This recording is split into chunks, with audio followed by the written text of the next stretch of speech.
Hi everybody, it's Leianne at Quilters Cupboard in Uxbridge, Ontario. Welcome to my But Wait, There's More video series. This is month number 4, and today I'm going to be featuring another new ruler to give you some ideas for how to expand some of your tools and your fabrics, etc. But first I just wanted to give a little bit of an update about our Luminous Block of the Month program. So as you've seen before in our videos, I have my quilt sample hanging behind me. It is minus its outer borders. It has a background outer border to make it a bit bigger, and I also have quite a few people who are in the program now who are growing it by adding some other fabrics for borders to make it bigger. It's a good size quilt at the moment. Will sit on the top of a queen size bed, but if you want to make it king size, it's getting close there. So I just wanted to let everybody know that. Update wise, we do have more fabric on its way for our luminous kits that we're going to be offering again. But as per everything right now, there's a bit of a hold up, a delay from the actual manufacturer. They're not on their way just yet. They will be very soon, but it means we're looking at probably closer to the end of July before we get our fabrics in. That doesn't mean that you can't sign up now. If you are interested in the program, you can sign up at any point. You are welcome to work with your own fabrics. If you want to just have access to the videos and the pattern and the discounts that are available to people through the Block of the Month program that we're running, certainly you can sign up for that and use your own fabrics, and you can start anytime if you want to. I will be able to send you links to the existing videos, and you can catch up. You can start whenever you want and carry on as I make new videos. If you want one of our Just My Type fabric line kits, just like you see here behind me, you are more than welcome to sign up for the program, put your name on the list for the kit straight away. We will be filling orders for those in the order that they are received, and we already have a few people on the list. So if that's something that you're interested in, please let us know straight away about that. It is unfortunate there has been a delay in the shipment of the fabrics, but that is our life right now, and it means that we'll be able to hopefully get kits out in August, and we're looking at a September start for our next round of the group of people starting with the kits and the Block of the Month program. So I would love to help out anybody who wants to join, etc. If you're interested, please check out the website. There's quite a bit of information on the website for our Luminous program. Having a wonderful time with everybody who's doing it right now. For people who are using their own fabrics, we're seeing some very cool combinations. The people who are making the kits just the same as mine are loving the fabrics. They're Island Batik fabrics. Love to work with batiks, as everybody who knows me knows how much I do. But it's also equally lovely in cotton fabrics. My scrappy version with my Kim Deal fabrics is lovely. I'm really enjoying building that up. I've done blocks of them individually, pulling the rest of the quilt together, and hope to get that done over the summer. So please check out the website. Give us a call or send us an email if you've got any particular questions. Would love to get some more people involved if you're interested. And the rulers that I've been featuring in the videos that I've been doing for the But Wait, There's More series are the ones that we use within that quilt. So you're already ahead of the game by having a bit of information about how to use them. You can jump right into how they get utilized in the Luminous Block of the Month quilts. So, hope everybody is doing well. Give me a minute to change up the set. We're going to mix things up a little bit today, and then I'll come back and share more information on what to do with our ruler, which we're featuring this month, and that is the 4-patch square up ruler. I love this. It's really cool. Hang on. Okay everybody, I'm back. Quick set change, and I've got some cool new blocks to show you, things that I have done with the 4-patch square up ruler, and maybe one or two of the other rulers that I've been featuring. If you've been watching my video series along with what I've been doing on our But Wait, There's More, it's all about sharing with you more things to do with the tools that we've got, the tools that we've picked up to work with in the Luminous Block of the Month, or maybe it's your first taste of working with the rulers. I started with the Tucker trimmer, if you remember the very first one, the small one, Tucker trimmer 1, or the big sister, the Tucker trimmer 3, does trimming in 1/2 inch and whole inch sizes from 1 inch all the way up to 12.5 inches. Then I moved to the wing clipper, all about making that flying goose component, but it's not only just utilized in making geese. It does so many other different things in blocks. The next one was the square squared, and remember last month how excited I got about making square squared blocks and economy blocks and exploding square within square within square within square. Kind of silly how excited I get, but to me, that's what this is all about. When our hobbies excite us and we learn new things and have access to new ideas, that's what is very exciting and helps to create keep the creative juices going. So that's what I'm trying to share with everybody. So the next one, and the last one that we utilized within our Luminous Block of the Month quilt, is the 4-patch square up. And this is a relatively new one to the lineup of rulers from Deb Tucker of Studio 180 Design, but it takes something that is a component in so many quilts. There are so many that you see a 4-patch component in, and it doesn't always come together the way that you want it to. It can be frustrating when the sizes aren't quite right, when your fabric stretch and you can't get it back to the right shape, when the seams don't intersect the way that you want them to, when they don't line up the way that you want them to be able to speed up and accurately create a 4-patch block and utilize it in so many patterns. That's what this is all about, and there's a couple of really cool patterns. Wait till you see some of the blocks and things that I'm going to share with you today. So up here on the wall behind me, I have some blocks from a free pattern that is on Deb Tucker's website. When you look at the Studio 180 Design website, down at the bottom, she's got some free downloads. There are instructions for every one of her rulers in an 8.5 by 11 size. So you can take that and print them so that you've got them the same size as a regular piece of paper to pop into a sheet protector. I don't happen to have my bundle here with me, but I keep a whole binder full of all the instructions. They're always together so that I don't lose them. And also on there is a pattern that these blocks came from. So the pattern on Deb Tucker's website is called Rocky Road, and it is a pattern sometimes you'll see called Jewel Box. I've seen it called a couple of other things, but she's labeled it Rocky Road, and in this particular one she walks you through all the sizes and the instructions written with the Studio 180 tools in mind, using the Tucker trimmer and using the 4-patch square up. So this is a great scrap buster.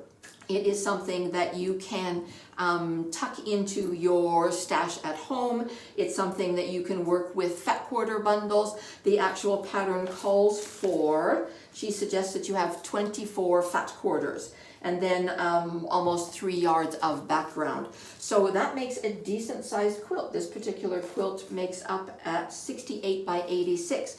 Easy pattern to be able to expand if you want to, but I loved making the components and how much fun they were. So I thought I would share a couple of the things that I did to make this particular block and then move on to a couple of others. So when I talk about it being all about making your 4-patch an accurate kind of component, what we want to do is to be able to take strip sets or squares if you want to use squares. If you're the kind of person who organizes your stash and you've got scraps of squares, etc., look for the instructions on the ruler that will actually give you the sizes to cut to be able to make the finished size. If you're following a pattern, if you're making up your own, if you want to make 4 patches that are going to fit into existing patterns of block components that you've got. If you've got some random blocks and you want to use 4 patches as a border or in a sashing, anything like that. If you know the finished size of the block that you want to make, it will give you the size right on here of how big to cut your strips. Or if you just want to use oversized squares, go with the same size. So if you're making 3-inch blocks and you want to use 2 1/4-inch strips and then cross cut them into 2 1/4-inch sections, that's fine. If you have only squares to start with, you are more than welcome to just have the squares be a little bit bigger and then to be able to trim them down with the ruler to get the accuracy that you're looking for. So I have, just to give you a bit of an idea, I have a strip set here. I actually had some 2 1/2-inch strips of fabric that were kicking around and didn't know what I was going to be doing with them for a while. So to make a 3-inch finished 4-patch, it says use 2 1/4-inch strips. The next size up, 3 1/2-inch finished, uses 2 1/2-inch strips, which is great, but a 3 1/2-inch finished block is a little bit more unusual. So I thought I'm going to go with the 3-inch strips, and that's also the size that she recommends in this particular pattern. A 3-inch finished block is a very usable size. So I cut my background strips at the 2 1/4 that the pattern says and that it says on the ruler here, but I did not trim 1/4 inch off of my jelly roll strip. Leave it at the 2 1/2 inches. It's okay that they sew together in a slightly different size because we're going to be able to trim the whole thing down. So the first thing that I want to do is to get a nice clean edge. If I take a ruler, I can take any kind of ruler and line it up along the edge of my strip set, and I want to clean up the edge so that I've got a nice straight line, and then I'm going to now, I've sewn those two together, 1/4 inch seam allowance all the way along. I'm going to cut them apart at 2 1/4 inches. So in this case, I'm always going to be cutting my subsets the size of the smaller strip. So in that case, it's 2 1/4 inches. So I'm going to line my ruler up at the 2 1/4 inch line on my ruler. I've got a nice clean edge here. Give this a cut. Move on to the next one. Again, 2 1/4 inches. Each time I've got those cut, they are going to match up in size. If you've got 2 strip sets, you can actually stack them on top of each other and cut them together. Now you're going to be able to take those guys and flip them around and be able to actually sew them together to each other. You're going to sew them down the side. Little tip for me when I'm sewing is I like to actually be able to sew into the seam allowance. I like the seam allowance to be facing towards my needle, and it helps to snug that seam just a little bit closer together. When I've got them opposite each other here, the seams are going to nest together because I've pressed to the dark fabric, and I want to be able to snug that seam together. It doesn't matter that my background is a little bit narrower. Remember, I only needed to cut that at 2 1/4 inches. And I don't want to, I need, a whole bunch of different strips, so I don't need to make them exactly the same size as this. It's okay that they're a slightly different size, because then after they're sewn together, I'm going to be able to press them and cut them and trim them up with the 4-patch square up tool.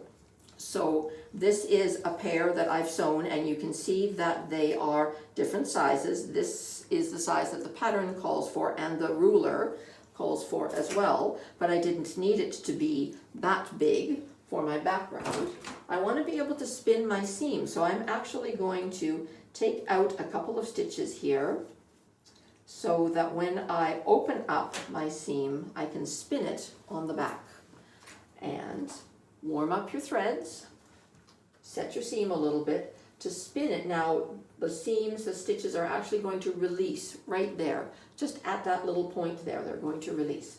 I'm going to move this over to the side a little bit, and then you actually help to disperse the bulk from one side to the other instead of having a real bulk on one side and not on the other. It's much nicer for quilting and helps it all to lay a little bit flatter. Okay, so now I've got my, it may be misshapen a little bit, but I've got a good looking still 4-patch right there. I know that if this is going to make a 3-inch finished unit, there are sizes on different corners of the ruler. So we've got 1/2-inch increments for our unfinished sizes and whole-inch increments on opposite corners. The key of what you're looking for also means you want to know where the finished size of your 4 patch is, what that's going to be, because that we're going to line that little bullseye up with the center of your block. So in this case, if I want a 3-inch finished size of my 4 patch, that's what's going to lay right over top of the center of my little 4 patch. And as you can see in the close-up, I've got lines going vertically and horizontally. I may have a bit more that I'm trimming from my colored fabric because that was a bigger strip than it needed to be, but that's okay. I have a little bit that I'm trimming of my background. It was cut more in line with the size that was recommended. I go up the side and across the top. As with all the rulers, lift the ruler, rotate the unit. Now I'm going to use the cut size number. So around the edge we've got cut size of 3.5, and same thing, cut size of 3.5 along here. When I reposition that number 3 over top of the center, and I've got the cut size lined up here and here, I can now trim up the side and across the top, and I have a perfectly proportioned, perfectly sized 3.5-inch 4 patch to be able to pop into my pattern. If you are a left-handed quilter, the same block, we're just, instead of having the numbers and the ruler going horizontally, you're going to turn it around so that the ruler goes vertically. Same kind of idea with the positioning. You're going to put the number 3 bullseye for the finished size of your unit. That goes right in the center. Line up the dotted lines on the ruler with the vertical and the horizontal, and you're going to trim up the side and across the top from the left-hand side of the ruler. And same thing, you're going to pick up the ruler, rotate the unit after you've trimmed it to then be able to line it up and do the second and the second corner, side number 3 and number 4. So that is a quick and dirty kind of thing to show you how to do with your 4-patch square up ruler. Now, there's a couple of other things that I want to show you. With this particular pattern, we had half square triangles that become part of it, and with the pattern here, it's all about where you position your darks and your lights, etc. And just to share with you some fun facts, when I was looking through all of my fabrics and found the 2.5-inch strips to make these guys, I found a bunch of triangles that were already cut from that line of fabric. And even though the pattern says that for your squares, you're looking to cut your squares at 4 inches, when I measured these triangles, they were 4¼ inches across the top there. So same kind of thing, they're a little bit oversized, but that's okay. I took what the pattern said and cut 4-inch squares into triangles to match with the pieces that I already had cut. So when I was sewing them, same kind of thing. You could see that there was a little bit more of the dark fabric around the edges of that, but I'm still able to press it out, press it to the dark fabric, bring my tucker trimmer into play. That's the next tool that we're going to use in this particular pattern to pair with our 4 patches. And even though you can see on here, there's a smidgen bit of difference in space, it's not a lot. I'm looking to trim these guys to 3.5 inches, and that's what is called for in the pattern. So I'm going to take my cutting edge tape, move it so that it's highlighting the line that I'm looking for. I'm looking for the 3.5-inch line, corner to corner. I've got a snippet of fabric this way. I've got a bit more fabric on my color, but that's okay. I'm able to trim up the side and across the top. Lift the ruler, rotate the unit, set it back down. Now the 3.5-inch underneath, the sides that I just trimmed, up the side and across the top. I've now taken my leftover triangles and slightly different sized squares from the background and have got the sizes of the pieces that I need to pop into the pattern for the Rocky Road pattern.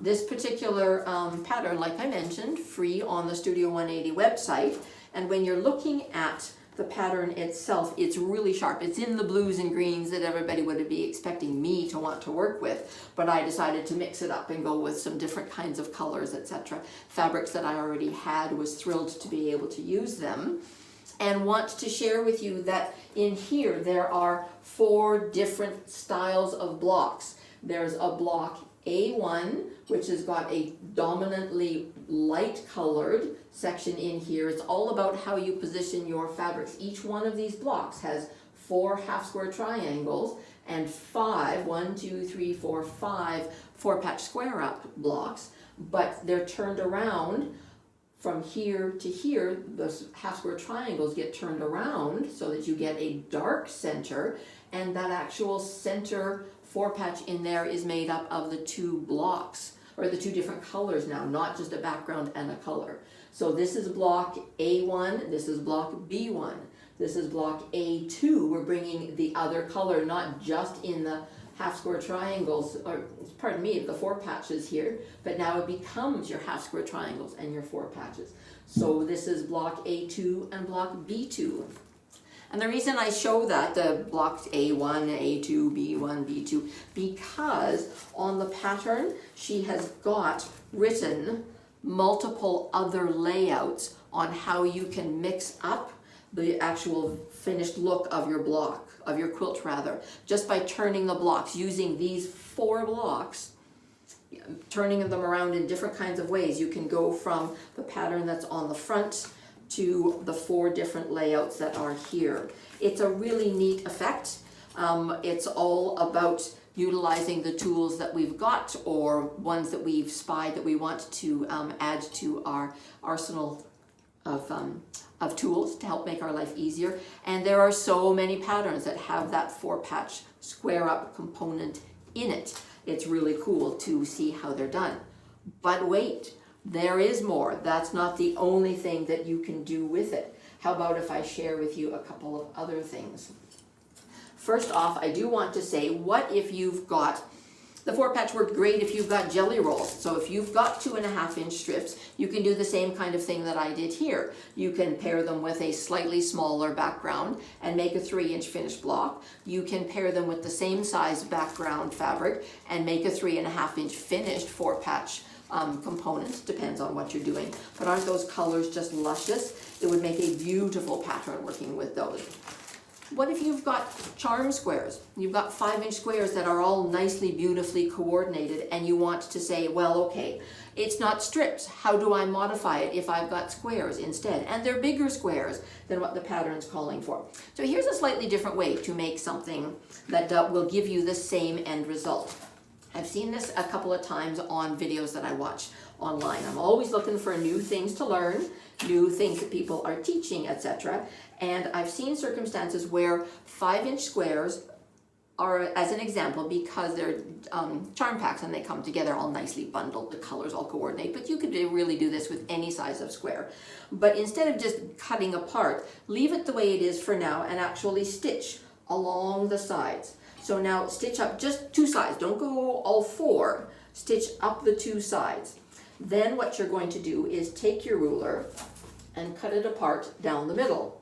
So make sure that you look where your stitches are. If your thread blends in really well, make sure you look really carefully. If it's a 5-inch square, halfway down the middle is going to be 2.5. So I've taken that square that I've sewn on both sides and cut it in half, and then turn around and press each one of those guys open. And you're looking at me and you're saying, but it's still not a 4-patch. Well, here's one that I have. So this is one that I've pressed over. Take these guys now and pair them up so that they are opposite colors. When you peek, take a look at them, and now you're going to sew down these sides.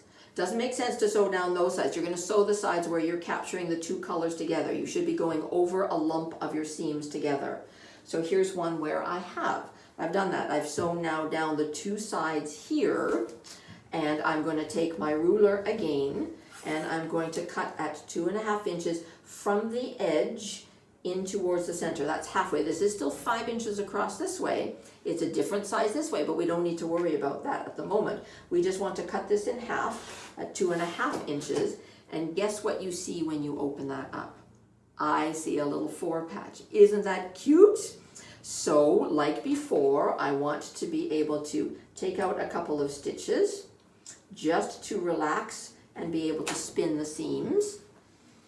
Even though I always sew with a shorter stitch length, I still find that these seams will pop open quite easily.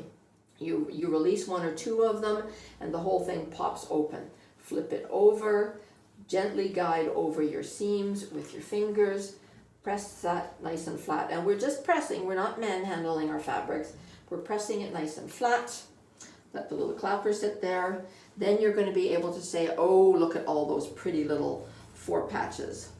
2 squares, 2 5-inch squares is going to give you 2 4 patches. Now you're going to be able to take your 4 patch square up ruler and doing the same thing, I'm going to be able to look at the same size numbers, the 3-inch. If I want this to be a 3-inch finished, I'm going to trim it down with the 3 bullseye in the center, my vertical line and my horizontal line. And I do have some that I'm trimming off, but that's okay. I was starting with squares that were already cut, and so that's a piece of cake. If you want to change it and maximize the fabric that you're using, get yourself some bigger squares, you can go for the 3.5-inch finished size. So again, on this part of the ruler, it shows you the finished size. There's 3.5-inch, and I can line it up so I've got horizontal and vertical seams lined up the way that I want. I'm going to give it a little trim up the side and across the top. In this case, remember, I'm making 3.5-inch finished. So that means now that the cut size, the unfinished size of my block is going to be 4. So I've got the 4-inch size around the cleanup edge. That 3.5-inch bullseye is still dab smack in the middle. And I've been able to make these from an easy peasy stack of 5-inch squares. Pop into any kind of pattern where your components are compatible to mix with. Or if you want to stick with the 3-inch size, you could certainly go smaller than 3 inches if you wanted to, but that is a fair bit more bit of fabric than I'm necessarily willing to trim away. So if I want to use these and trim it down to a 3-inch finished, certainly you can do that.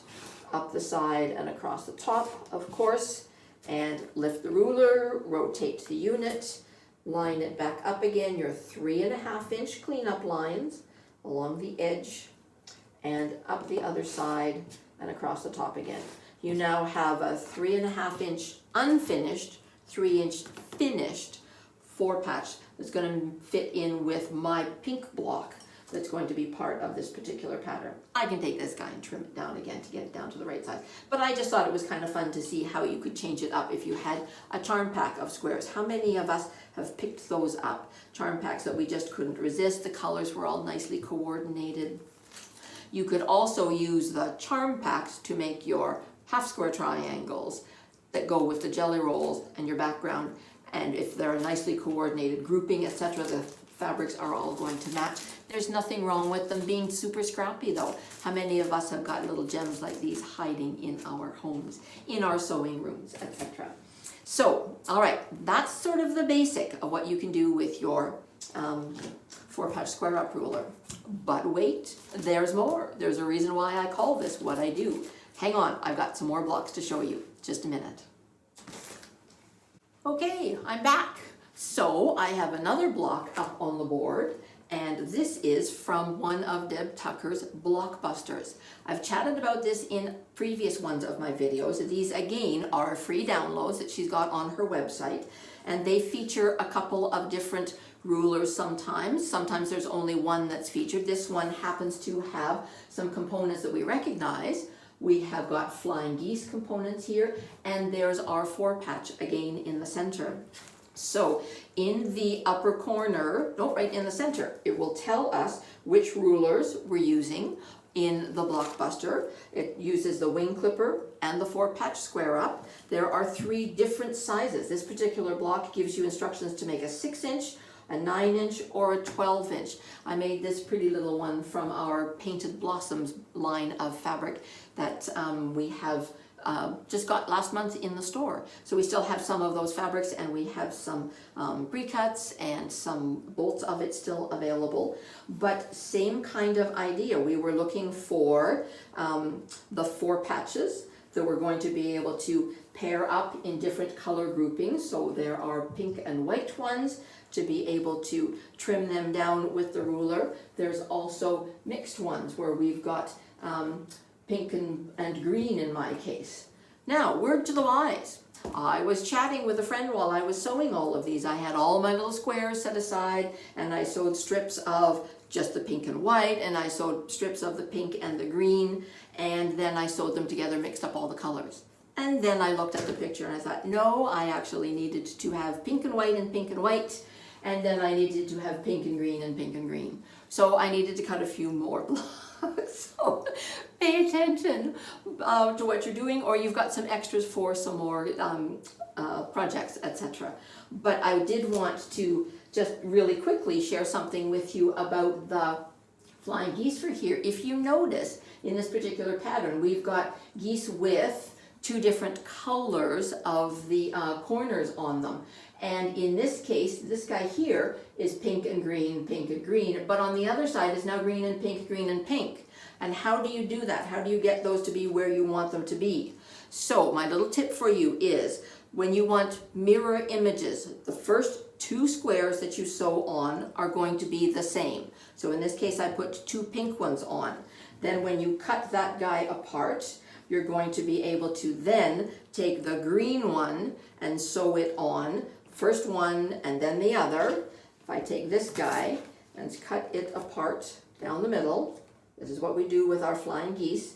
Don't forget, if you guys haven't seen my video on the wing clipper, don't forget that you always want to have your square, your smaller square, nudge just a little bit inside of the bigger square. And that gives you the trimming room that you want.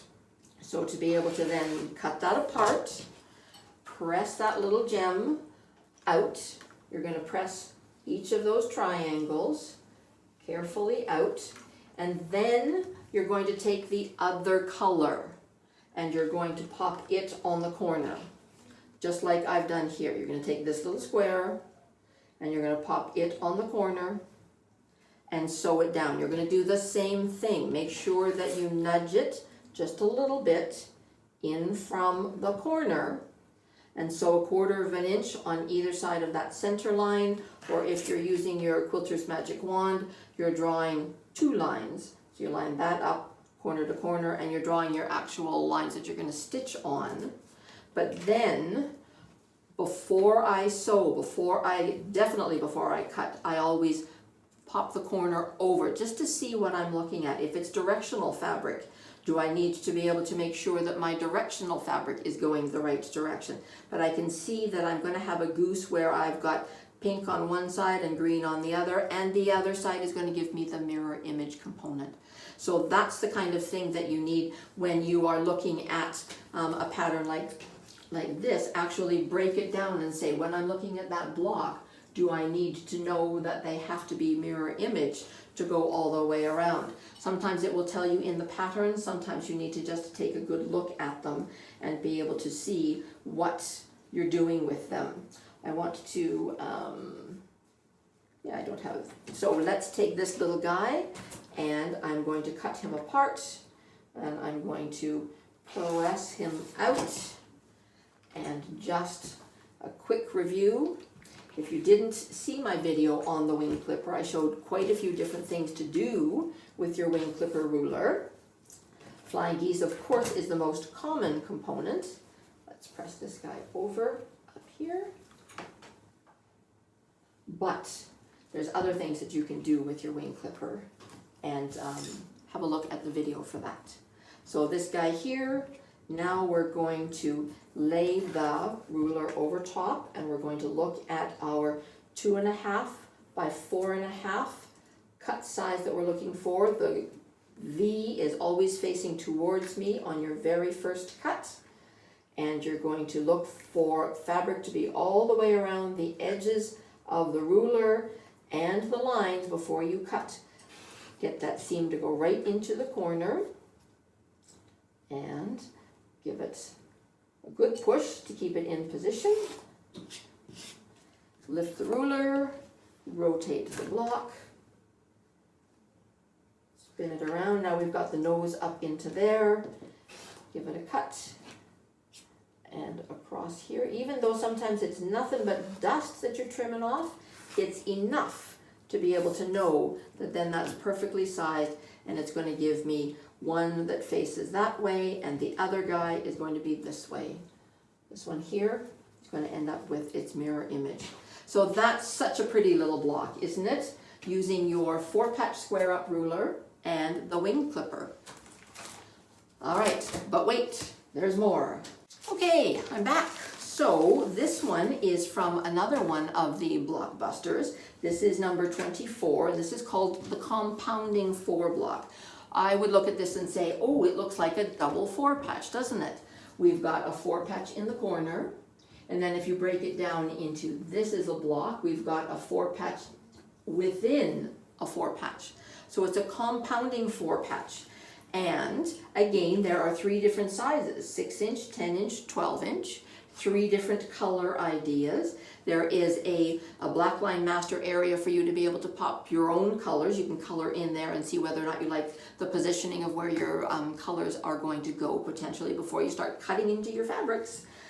But what I wanted to show you was it's recommended within the pattern. If you're going to do something like this, this is this first block up here. So I'm looking at this and I'm going to say, okay, I want to build this 4-patch and I want to build this 4-patch. And so they come from the sizes on your ruler based on the finished size of the block that you're making. And I take a peek at them. If I like the looks of them, I'm going to pop the seams on the back so that I can spin them around. And what I want to show you is how these are going to get trimmed slightly differently. And you're going, how can we trim them differently? Well, let me show you what I mean by that. I'm still going to pop these open, mush that around a little bit, and get my seam nice and flat, pop in with the ruler. Now, it does recommend in here, right on here, it says, when you go to assemble the double 4-patch units, consider trimming only the one corner of your small 4 patches. Now, what does that mean? Why would we trim only one corner?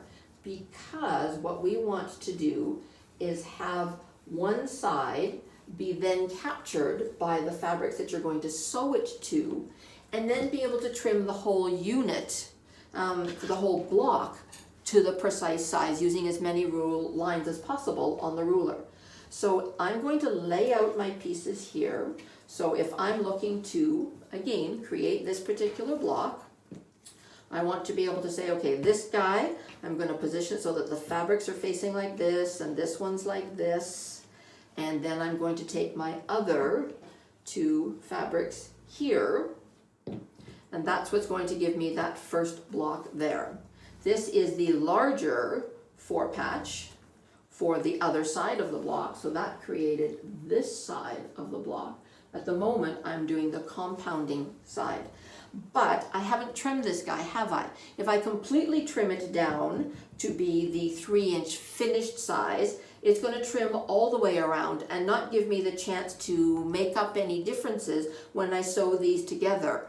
So how about if instead we look at trimming just the one corner that's going to be stitched in with the regular pieces that have been cut. So think carefully about which side you're going to be sewing together, and then get your ruler out. So if I know I'm going to be sewing this guy to this one, again, I want to actually make sure that they're positioned the way I want them to. Now, when I'm looking at my ruler, I want a 3-inch finished corner.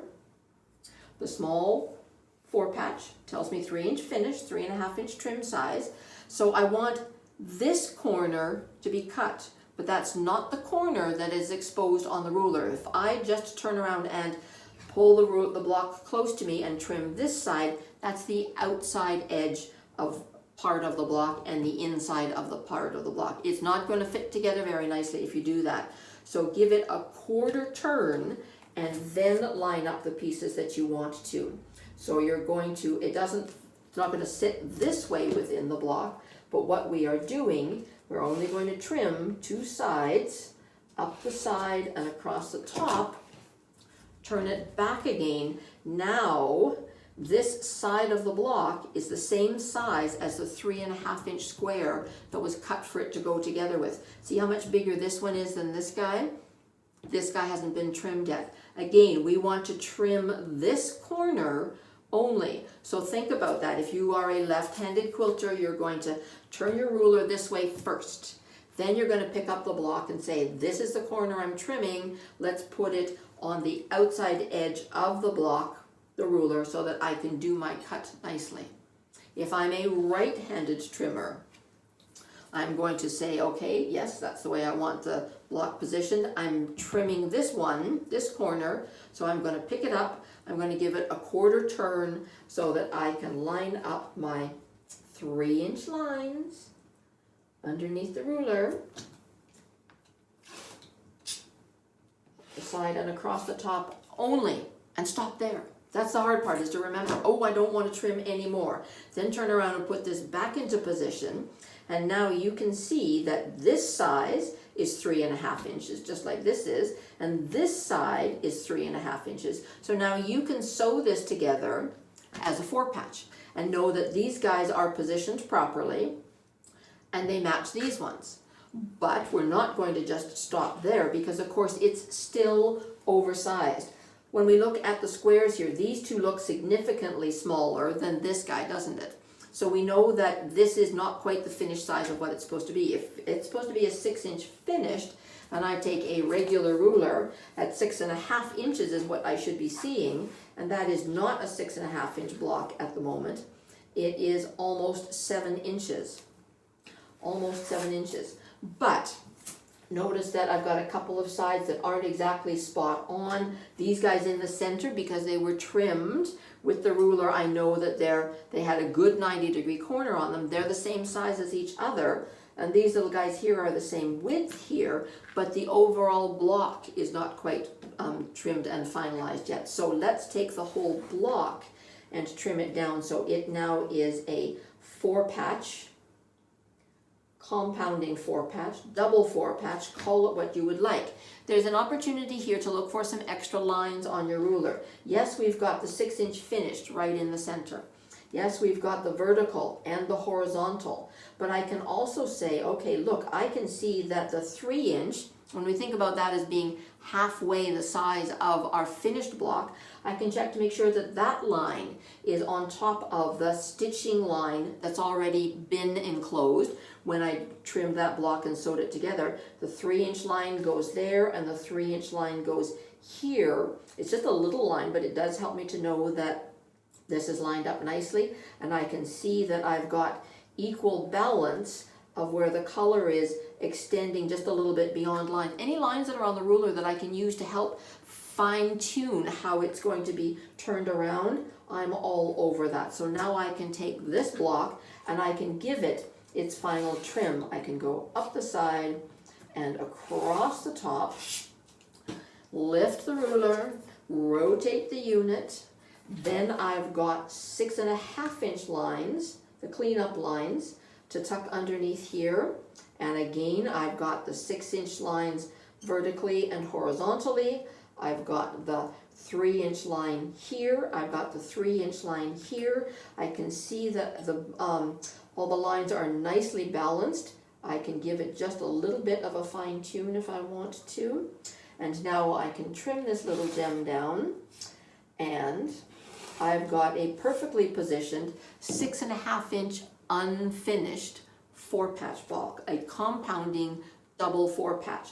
I want to point out, I chat all the time about how the rulers have got dotted lines around the edge of them, 1/4 of an inch away from the edge of the ruler. That indicates, of course, where you're going to sew another block or a setting triangle or the border or something like that to it.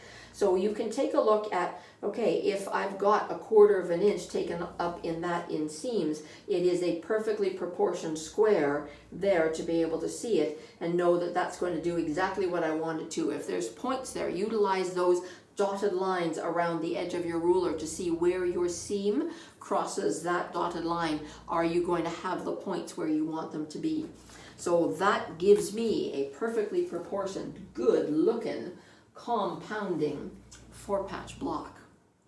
Great fun to stash bust and go scrappy, go a little bit more controlled like this, whatever you would like. It was really cool to see the 3 different color ideas for inspiration on the Blockbuster itself. So if you know, blue and black is not your thing and you're much more to the warmer tones, take a look at that kind of color grouping, whatever you like. Dark background, light background, utilize somebody else's ideas by all means. Okay, all right, let's try another one.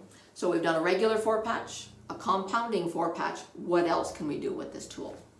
Okay, back again. This guy now, this particular block is called the Stacked Star. There's some cool components in there, and it is utilizing something called the Offset 4-patch, this little gem in here. And there is a technique sheet from Studio 180 Design that's been created for that. It's got a very extensive graph chart on the front. It tells you based on the finished size of your small square and your large square, what size to cut the small squares and the rectangles and the large squares and the rectangles, whether they come from squares or whether they come from strips. It talks about you know, where you're going to position them, words that give you the instruction, and then some picture ideas of what to do for your different kinds of blocks. So they are, I've talked about technique sheets before, and they are an amazing thing to expand again what you do with your tool, that more part of them, and this is another one. So for this particular block, they may be different sizes in here, but this one, this particular size I took from the back of the technique sheet, and aren't they cute? These are 3-inch finished offset 4-patches.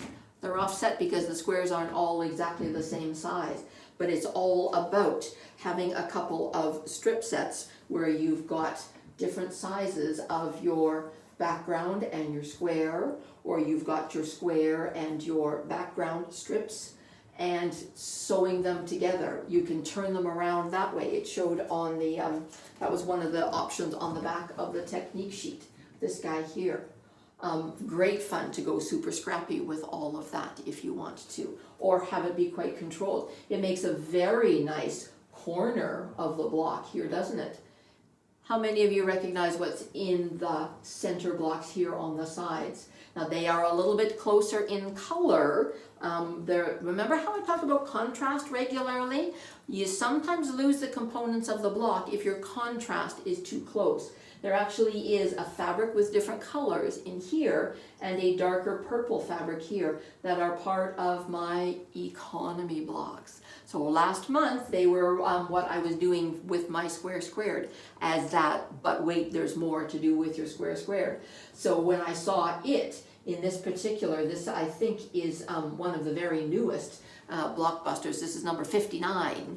And so when I saw that it had the economy block as well as the offset 4-patch on that one, I thought, ooh, this is fabulous. I really like that. So in the instructions for the block itself, it tells us for the offset 4-patches, depending on whether we're making a 6-inch block or a 9-inch block or a 12-inch block, what size you need to be able to make those for your finished size. Go to your technique sheet. For the 12-inch block, I needed 4-inch finished offset 4-patches. So it tells me what size to cut my small squares, my large squares, and then to be able to, which lines you're going to use on your ruler to turn around and trim them. Because you've got a unit that's a little bit differently balanced. For this particular one, I was making 3-inch because I want them to go into another project.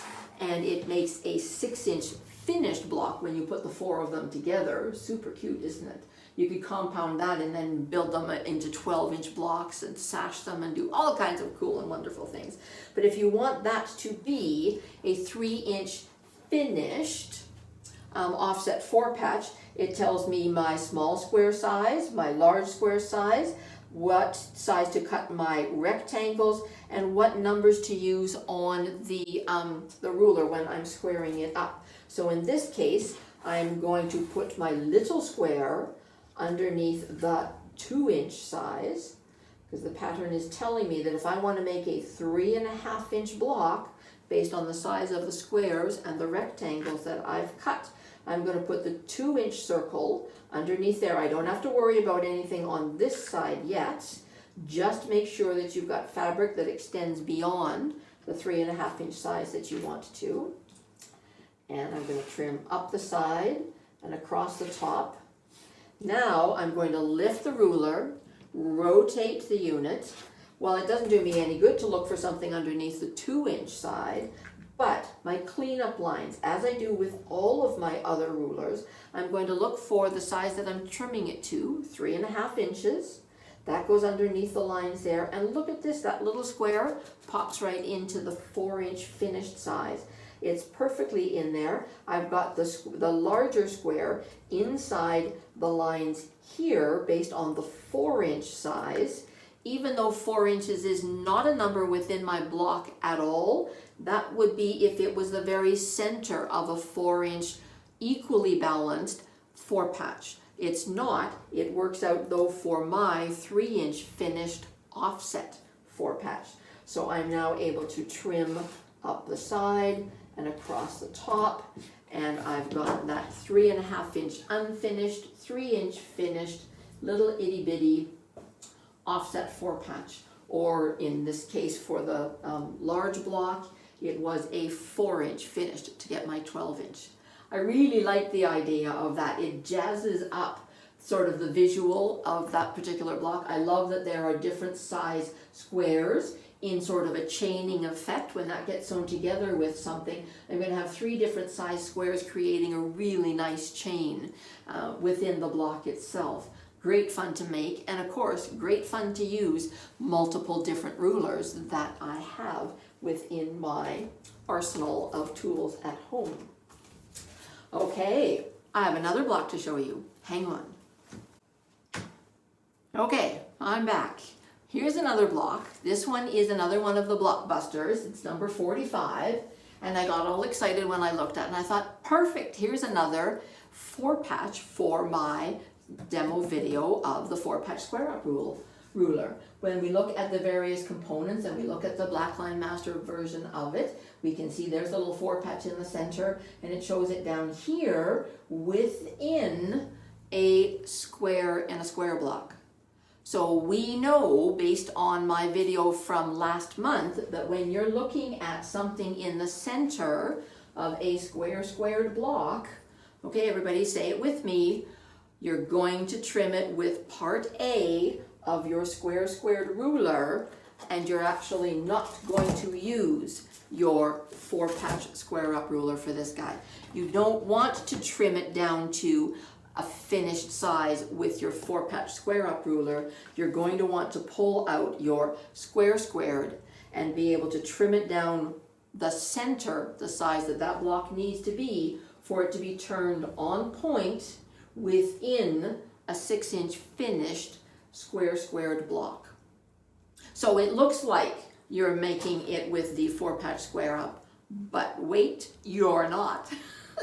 Just keep that in mind. Break down the patterns when you look at them. Don't just assume that, okay, I'm going to have to use that particular ruler to make this particular block. You're not, actually. This block was called 4 Kings, and it uses the squared, and it also used the wing clipper. Remember, I was talking about other things that you can do with your wing clipper ruler? It made these little guys. We've got little itty bitty picket fences here that were made with the wing clipper. Remember back to that video when I did some picket fence units? So those little guys are the mirror image ones. I don't have breakout pieces of them. I just whipped this up last night.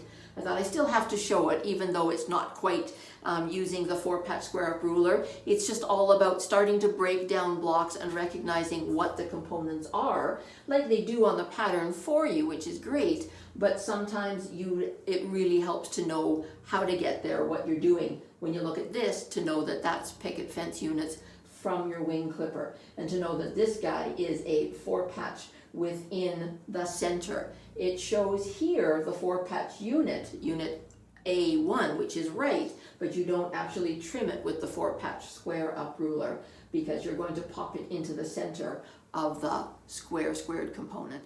So instead of 4 kings, I think we should call this 4 queens with her little purple crowns. Do you see that? Sometimes it's a really cool effect. I love to take blocks and turn them on point because they look totally different when you turn them on point.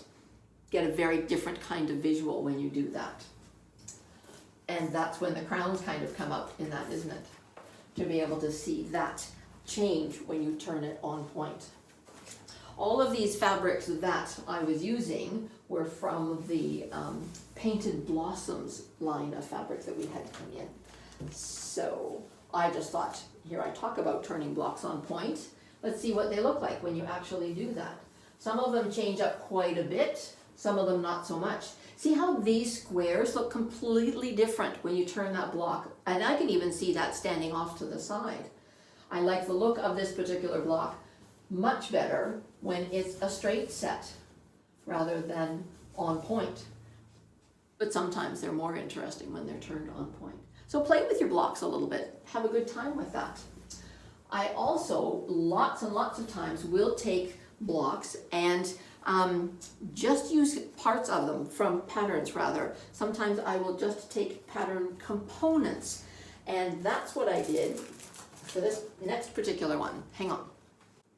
Okay, I'm back again. Change things up again a little bit. Remember I talked about how I like to take components from a pattern and have a look at them and break them down. So I love the looks of this particular pattern called the Magic Carpet, relatively new one from Studio 180 Design. And when it says that the rulers that you're going to be using are the split rex and the 4-patch square up and the wing clipper and the tucker trimmer, I go, wow, we've got all kinds of those rulers. Let's take a look at what they do, and more specifically for this month, where is the 4-patch square up in it? And it is making this particular block, and they call this an uneven chain block within the pattern.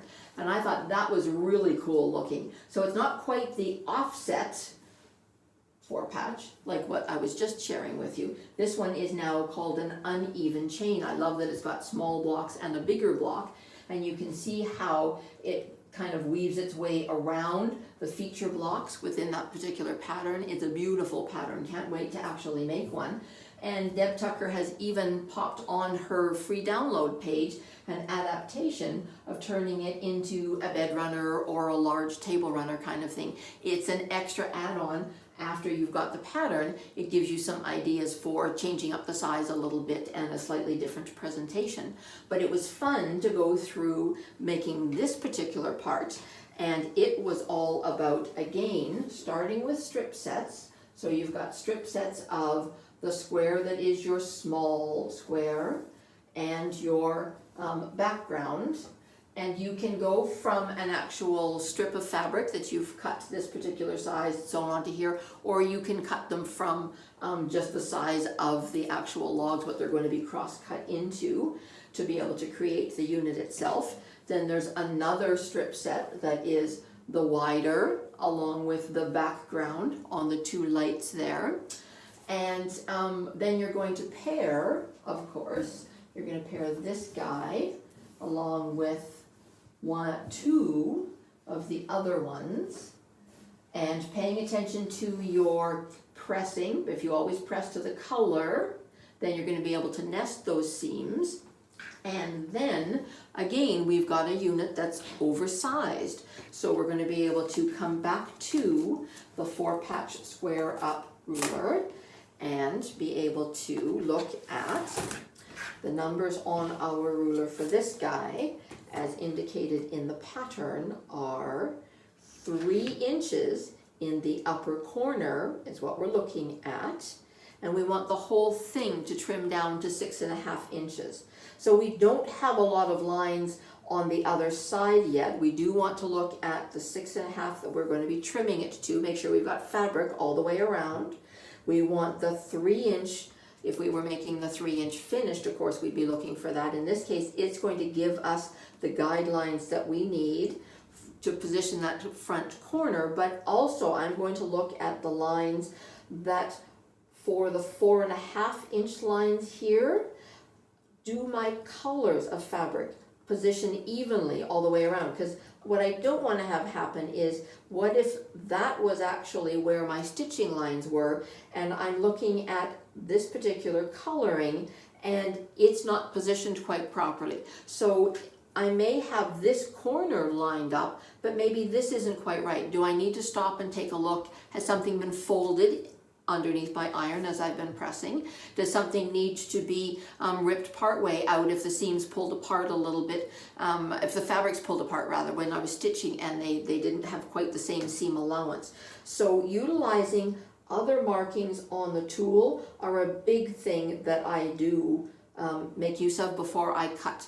You can rip and measure and re-sew and measure again, but once you cut, you cut. So check and make sure that you're happy with where everything's going to go, and then give it a trim up the side and across the top. Make sure you get all your pieces loose. Lift your ruler, rotate the block around. Now I know I want that to finish at 6, so it's trimming to 6.5. And again, I'm going to be able to put that 3-inch crosshairs, bullseye, right in over top of that seam. I'm looking at the same amount of purpley fabric that's underneath my lines. That is a good looking block. I'm able to give it a trim. Now look at the sort of the wow one here. Fabrics stretch differently, don't they, when you're pressing them? Different fabrics have different weights. Some have been starched, some haven't been starched, some are new, some are old. If you're mixing batiks with cottons, which is okay, don't let people tell you you can't, because I do, and lots of people do. But they feel different. They're going to press differently. They're going to sew differently. So that may mean that there's different anomalies that come into play when you try to sew your blocks together. If you haven't had the opportunity to be able to oversize and trim them so that each one of them is the size that they're supposed to be. Using the tools here that have been created by Studio 180 Design help to take some of those variables out of the equation and are so much more accurate. Your end results turn out so much more accurate, and it makes me do a little happy dance when things come together the way that they're supposed to. And they're just so cute, aren't they? And remember I was talking about how fun it is to look at blocks when they're turned on point. Imagine if you had a whole bunch of these guys, all different colors, all different fabrics that you were sewing together, turning them on point, and then pop some setting triangles in there if you want to. Actually, within the pattern themselves, they are not turned on point, but it's all about the positioning of them as to whether or not you get a diagonal set appearance. So you can get that appearance from the pattern, but when you actually break down the blocks and look at them, they're straight set blocks like these guys are. And so I love to be able to play with fabrics and do different things, play with colors, play with blocks and positioning, play with the tools, play with the end result of how things turn out. I'm a big proponent in making a couple of test blocks before I cut my entire king-size quilt. I want to play with some of those fabrics and some of those tools before I cut the whole thing out. Words to the wise, give it a try before you jump into something that's brand new and you cut out the whole thing and discover that maybe this wasn't the method that you wanted. So just kind of think about that a little bit if you want to. I had one more thing to share with you all. And there are a couple of other new design sheets and toolbox things to be able to utilize with your tools. So we have the offset 4-patch technique sheet that I talked about. We have, hang on half a second. So here's the offset 4-patch technique sheet. That's what I used to create my little offset blocks. Lots and lots of different sizes. Highly recommend that. There is a Tucker University design sheet called the 4-patch square up, using 4-inch finished units. Now, this is something that I've talked before about Tucker University classes that I did. This was in one of the upcoming semesters that we had not got to in our classes. So this would be new for anybody who has done Tucker University with me. We didn't actually cover the 4-patch square up ruler. It was so new when we did the freshman year of Tucker University. And true to form with the Tucker University, there are tons of block ideas for you on the back of the design sheet. This one is called a design sheet for a particular ruler. It's a little bit different from the technique sheet. Technique sheet is green, design sheet's purple. They both show the ruler in the corner, but this one gives you the chart with the sizes, gives you the instructions on how to create the offset 4-patch or a regular 4-patch kind of thing. This one will walk you through the basics to make one size only and give you a ton of block ideas. So you can make a sampler quilt out of just 4-patch kinds of blocks. I had a whole bunch of these that I had little flags on that I wanted to be able to make. Super cool ideas. So that's the new design sheet for the 4-patch square up. We also have new into Quilters Cupboard, the Tucker University Toolbox Blitz design sheets. And they did create one for the 4-patch square up ruler. They've done, I think, 4 or 5 of them so far with different rulers. And the idea behind these is there's 9 designs, 5 quilt sizes, 2 different unit sizes, and a ton of different layouts for whole quilts. The instructions that come inside there will actually walk you through all the sizes for multiple different baby, throw, twin, queen, king in all different 9 different layouts. The amount of fabric you need, how big you cut all your different pieces, what colors you're looking at, 1, 2, 3, etc., using the one tool. And it's really cool. They have them in several different rulers. This one happens to be new with it being for the 4-patch square up, and since that's my feature this particular month, I had to show that to you. Haven't had a chance to tuck into any of these patterns and layouts myself yet. Definitely on my list to do though. So we do have a couple of patterns in the store. Like I said, there's the Magic Carpet, which has the 4-patch square up in it. There is also a 4-patch Frenzy pattern. Bright colors showing off against a dark black background. Really cool. I love the drama that a black fabric creates. And this one is called Arabesque, and I love the effect of the border, how it tucks in and out and in and out. And I'm thinking, those don't have to be just economy blocks that are in there. I love the economy block, as you know, but what if those were other blocks, sampler blocks or embroidery blocks or fussy cut blocks? What if they were something else that you wanted to feature within that, and then have the 4-patch border that snakes all the way around, whether or not you do the actual sashing in between them the same way. But I loved the effect of the border, just to be able to say, okay, what if I really wanted to feature that border around something else? Look at how cool that looks. Okay? That's what I mean about breaking down patterns. Find part of the pattern that you like. You don't have to love the whole thing. The entire thing maybe is not your cup of tea, but sometimes there's parts of it that really grab your attention. They go, wow, yes, that's something that I want to give a try. And on that note, I want to say, think about the 4-patch square up tool.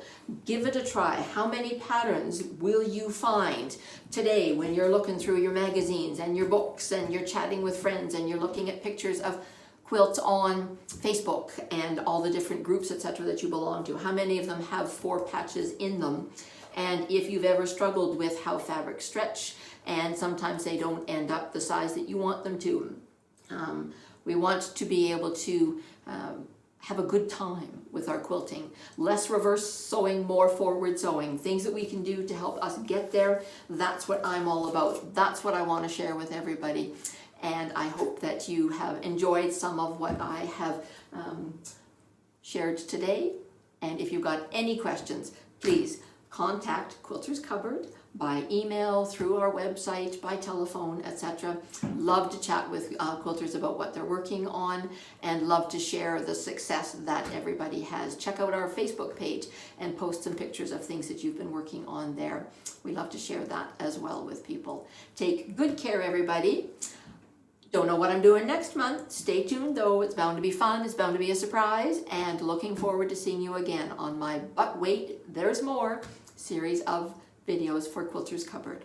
Thank you. Take care.